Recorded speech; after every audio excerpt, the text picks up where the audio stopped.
हर हर महादेव। जय शिव शंभु। आज हम सुनेंगे श्रावण मास महात्म्य 11वां अध्याय।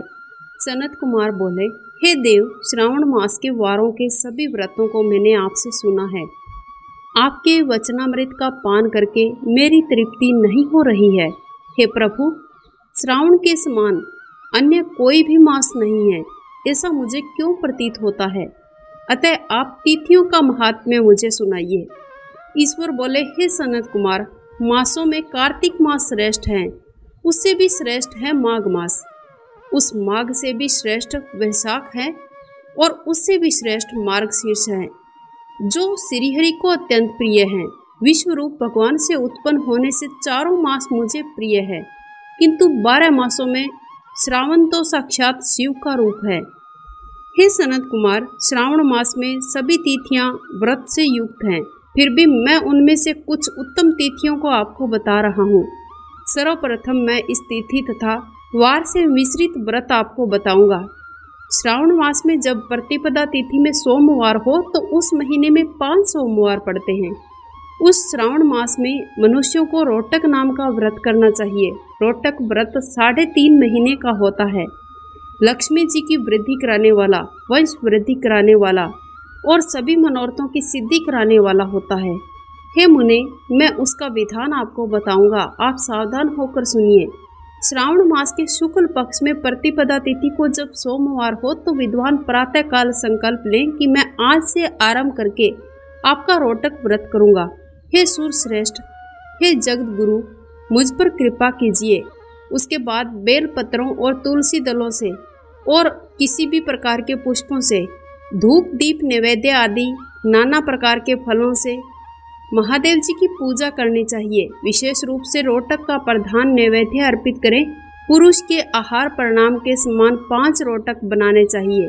बुद्धिमान को चाहिए कि उनमें से 2 रोटक ब्राह्मणों को दे, 2 स्वयं भोजन करें, 1 रोटक का देवता को नैवेद्य के रूप में अर्पित करें।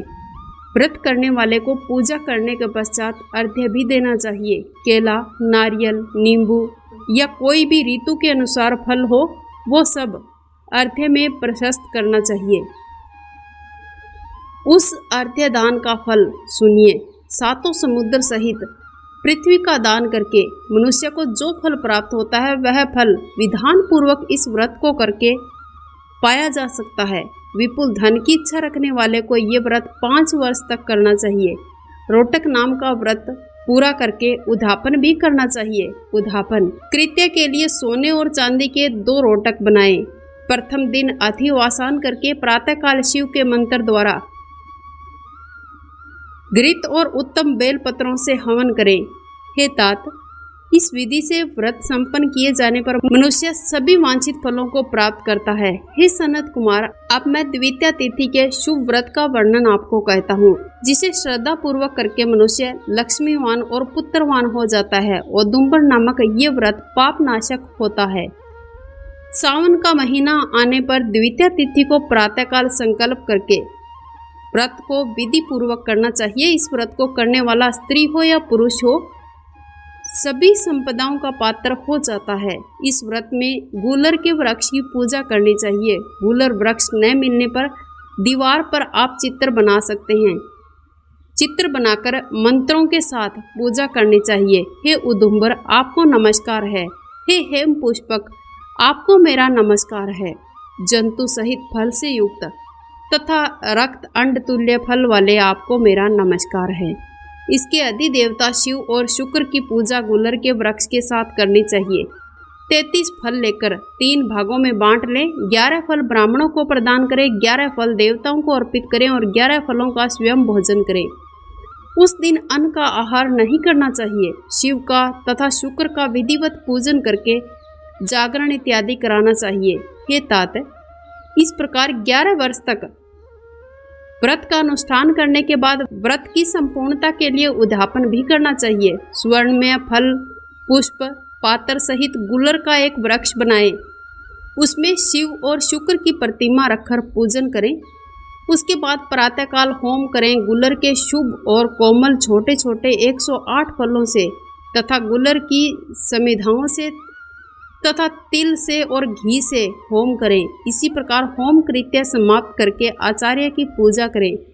उसके बाद सामर्थ्य अनुसार 100 अन्यथा जितने भी बन सके ब्राह्मणों को भोजन कराएं। हे वत्स, इसी प्रकार व्रत किए जाने पर जो फल होता है उसे सुनिए।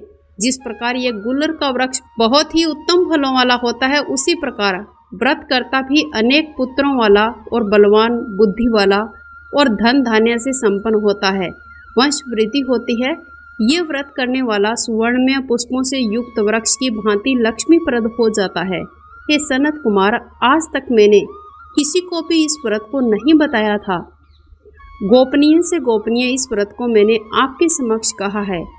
इसके विषय में कोई संशय नहीं करना चाहिए। भक्तिपूर्वक इस व्रत का आचरण प्रत्येक मनुष्य को करना चाहिए।